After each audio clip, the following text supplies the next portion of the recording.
Alors, il y a aussi des travaux qui sont apparus dans un cadre national, par exemple aux États-Unis ou au Royaume-Uni, sur la question des bas salaires, des emplois qui sont des emplois de mauvaise qualité, les bad jobs aux États-Unis. Il y a eu beaucoup de travaux aussi là-dessus. Donc il y a des débats nationaux et des enjeux nationaux sur la question de la qualité de l'emploi. Mais ce qui s'est passé à l'échelon international, c'est plus l'apparition d'une volonté de mesures, de création d'indicateurs qui permettent aussi de suivre un peu les politiques menées dans les différents pays, de comparer les situations des différents pays entre eux. Alors du côté du BIT, je pense que la motivation, c'est surtout, bon, c'est un des objectifs principaux de cette organisation depuis longtemps, et elle a voulu un petit peu le formaliser. Du côté de la Commission européenne, c'est plutôt l'idée d'essayer d'équilibrer un peu par rapport à d'autres objectifs qu'on peut avoir en matière d'emploi, qui sont plus axés sur les taux d'emploi, la participation au marché du travail. Donc il y a eu l'idée au début des années 2000 d'essayer d'avoir aussi une dimension qualitative et pas seulement une dimension quantitative ou une dimension intégration simplement au marché du travail.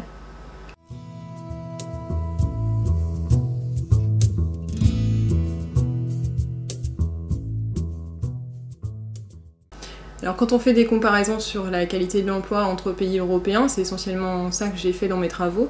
Ce qu'on obtient en général, c'est un groupe de pays du Nord dans lesquels on a une très bonne qualité de l'emploi. Alors quand on dit très bonne, ça veut dire que selon toutes les dimensions de la qualité, à la fois l'accès à la formation, les conditions de travail, le type de contrat de travail, on a de bons résultats sur l'ensemble de ces indicateurs. Donc ça, c'est plutôt le cas de pays comme la Suède, le Danemark.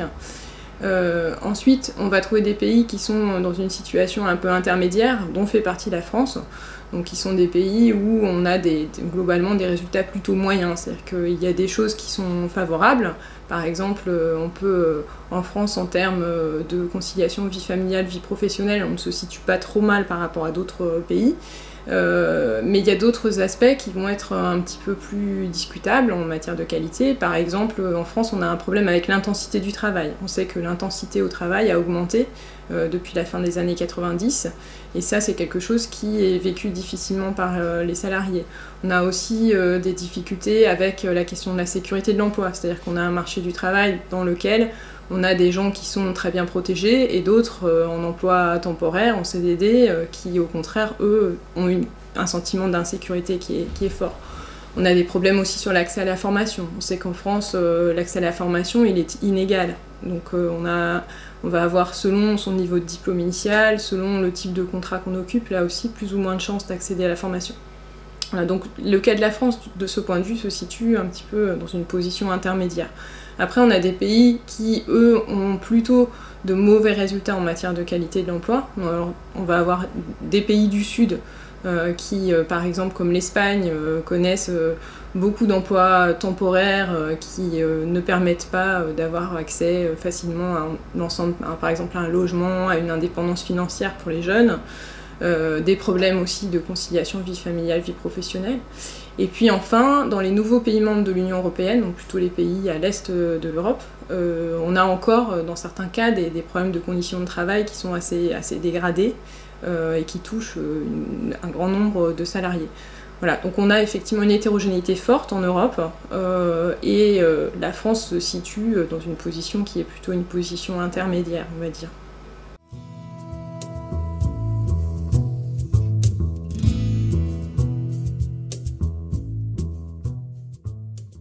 Alors en France, le problème de l'intensification du travail, c'est un problème qui a commencé dès les années 90. Donc c'est plutôt lié au fait que la France est un pays avec une productivité du travail élevée, un pays dans lequel aussi les entreprises ont plutôt fait le choix effectivement de mettre l'accent sur les gains de productivité du travail. Donc pour cette raison, ont mis en place de nouvelles pratiques de gestion des ressources humaines qui visent à augmenter les performances, à augmenter les incitations effectivement à produire plus efficacement, etc. Donc ça a beaucoup joué, beaucoup contribué à cette augmentation, à cette intensification du travail qu'on retrouve partout, mais elle est plus forte en France que dans d'autres pays. Par ailleurs, donc, il y a des études qui montrent aussi que le fait d'avoir réduit la durée du travail à la fin des années 90, ça a pu aussi, dans certaines entreprises, accentuer encore le phénomène, parce que du coup, on a négocié sur le temps de travail pour réduire les temps de pause. Donc, certes, on travaille moins longtemps, mais on travaille de manière plus concentrée que ce qui peut se faire dans d'autres pays. Donc côté intensification du travail, c'est toutes ces raisons qui peuvent expliquer effectivement l'expérience française et cette tendance qu'on constate depuis les années 90.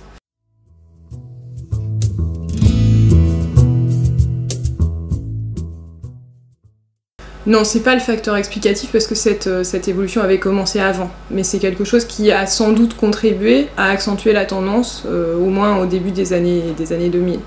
Mais c'est pas la cause, parce qu'on sait que depuis le début des années 90, on avait cette tendance à l'intensification du travail. Donc c'est plus lié vraiment à des choix d'organisation de ressources humaines qui ont été faits par les entreprises.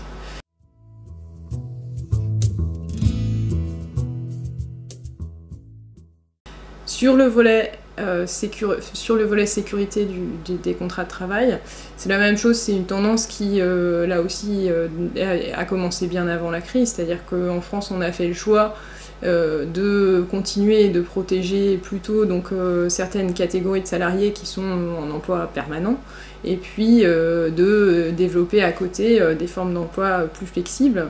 Et ça a évidemment engendré aussi la montée d'un sentiment d'insécurité pour certaines personnes qui se retrouvent sur ces contrats temporaires. Et d'autant qu'en France, ce qu'on fait assez mal, c'est qu'on gère assez mal les transitions des emplois temporaires vers des emplois permanents. On a un certain nombre de comparaisons là-dessus qui montrent qu'en France, c'est plus difficile de passer d'un contrat temporaire à un contrat permanent pour toute une série de personnes, notamment avec les plus faibles niveaux d'éducation, par exemple.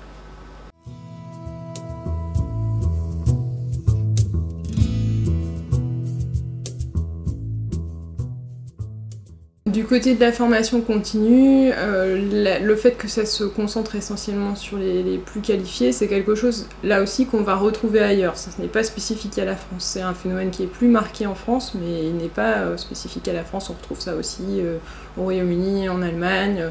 Alors, simplement, en France, les difficultés d'accès à la formation continue pour les moins qualifiés viennent là encore, et sont d'abord des pratiques des entreprises qui segmentent en fait la manière dont elles vont offrir des formations aux différents types de salariés.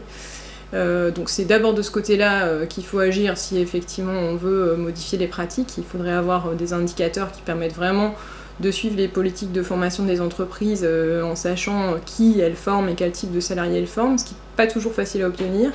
Et puis du côté des salariés, on peut aussi avoir des réticences qui sont liées au fait que les moins qualifiés n'ont pas forcément envie de retourner à l'école, entre guillemets, ou de faire de nouvelles formations. Donc il faut aussi arriver à lutter contre ces réticences-là.